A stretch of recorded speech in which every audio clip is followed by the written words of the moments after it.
Thanks for joining me today. My name is Sufyan again, and I'm the Business Development Manager for Precision Analog at TI here in Silicon Valley.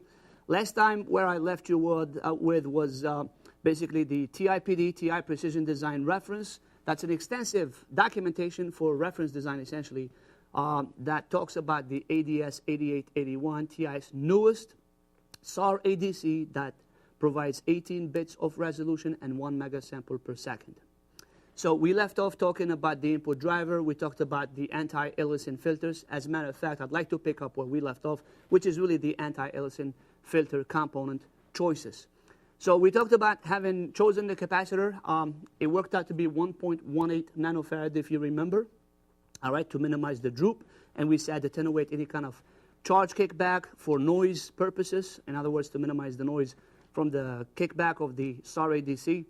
What we didn't say was we didn't get to basically talk about the R, in other words, the resistor that forms the RC, the low-pass filter. So the R, what you want to do is you want to pick a value that's basically between, in other words, it's greater than the switch of the ADS 8881 divided by 9 and less, okay, than the output impedance divided by 10. How do we get those two values? Well, the switch, we can look in a data sheet. For the output impedance, likewise, we should have a plot in a data sheet, and we do. So we look at the frequency response of that plot, in other words, the open loop output impedance of the ADS 8881, and it turns out to be 90 ohms. So when we do the math very quickly, it works out that R needs to be about 10 ohms. So now we take that 10 ohms and that 1.18 nanofarad capacitor, and my frequency now, my cutoff, in other words, is 800 kilohertz. All right, so how can you calculate these RC values in a very efficient way? Easy. You go to this Excel sheet that I provided here for you, and you have a pull-down menu from which you can select your part, and your part meaning the SAR ADC. So these are all SAR ADCs. You pick any one you like, and the tool actually fetches the data for you, in other words, the RC, based on a full-scale voltage range, based on the acquisition time of the ADC, and other parameters such as bandwidth, input noise density, etc., etc. So please use it at will, and I think you'll appreciate this. Moving on to, besides the RC filter, what is it that we can talk about? Well, there's the input driver. And the good news is that for this particular design, for the ADS 8881, we have taken the time to create PSPICE models, complete PSPICE models, for the whole signal chain, basically. And this one here makes sure that we do have a stable system. Last thing you want is to have instability introduced into your system. So we simulate, we get the target, which is more than 60% of phase margin, 20 dB of rate of closure. We got a very good frequency response and all in check, and we move on to the next section.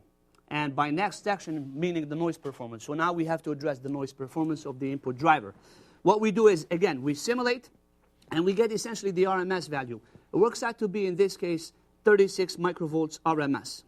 All right? So that's about 37% of the voltage RMS noise of the ADC. All right? For the reference driver design, here are some of the requirements. First of all, there's an element of accuracy. That's to minimize the variation with time and fast load transients. There's an element of DC precision, which basically encompasses low offset, low drift, and low noise. And then filtering, no surprise there, okay? We're going to choose a snubber network to maintain the dynamic range because, remember, we're operating at low voltages, namely 5 volts. So the reference design driver noise contribution, let's analyze this. We talked about this earlier, much in the same way. It's RSS fashion, a root sum square of summation, that is RSS fashion.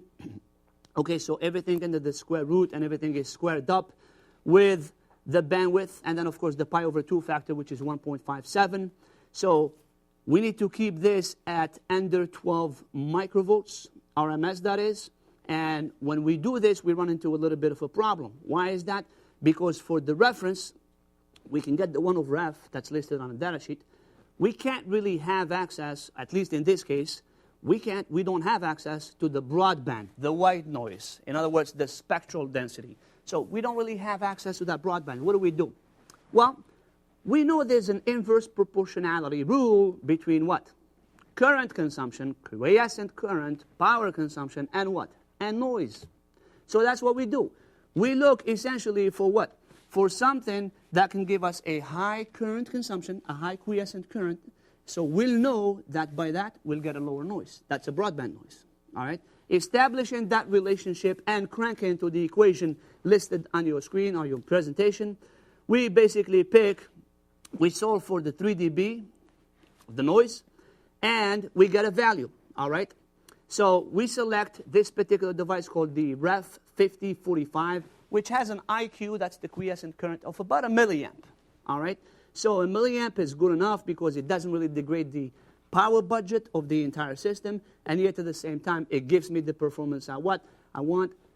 Furthermore, it actually gives me the stability in terms of drift and in terms of accuracy. So this particular guy here, the 5045, will give me a drift of 3 ppm per degree Celsius. Okay? It also gives me good accuracy, at least good enough for this design certainly, which is basically 4.5 volts at 0.05% output. All right? So that's what I do here.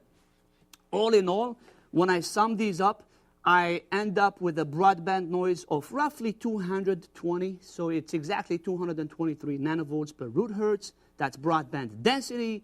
And then the one of RAF turns out to be 13.5 microvolts peak to peak. And if I solve for the reference, in other words, the 3 dB frequency, then I get basically 230, call it 234. It's exactly 234.5 kilohertz. That's how I solve for that from the equation that you saw on the screen earlier. All right? And then, of course, the rest of it is a matter of conversions from RMS to peak or vice versa. It's a matter of either dividing or multiplying by 6.6. So now you go and divide by 6.6, you get less than 12 microvolts RMS. All right? To pick the snubber network, in other words, the filter, the resistor, you also do the 1/2 pi RC, and so your bandwidth, your limiting bandwidth for the filter will give you an R of 679 ohms. So why not pick 1 kilo ohm? And that's exactly what we do. We pick 1 kilo ohm, the next value. For the load regulation in terms of the driver reference, keep in mind that you're going to have basically, you can have load regulation problems, and the idea is to avoid any kind of transients which would cause the VREF to droop, okay? Because in that case, if VREF has an error in excess of 1 LSB, then you're basically going to have to make some adjustments, all right, and pick a different VREF. And we just saw that the process of picking the actual voltage reference isn't really a trivial task. It's quite demanding, as a matter of fact. So be careful with that. Need to make sure that you maintain everything below, matter of fact, well below 1 LSB if you can help it, which is what we do in our design also. All right. So all in all, for the load regulation, same thing here. We have the buffer, and we have our cap load. We have, of course, our snubber network and the ADS 8881.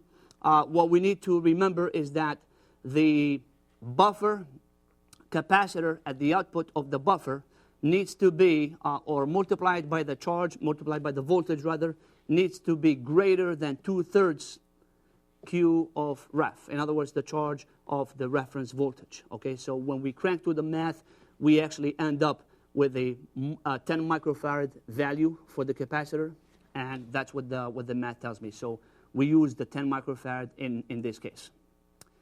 Thank you for watching this edition. I will see you next time to talk in more details about the rest of the circuit for the TI reference design around the ADS 8881.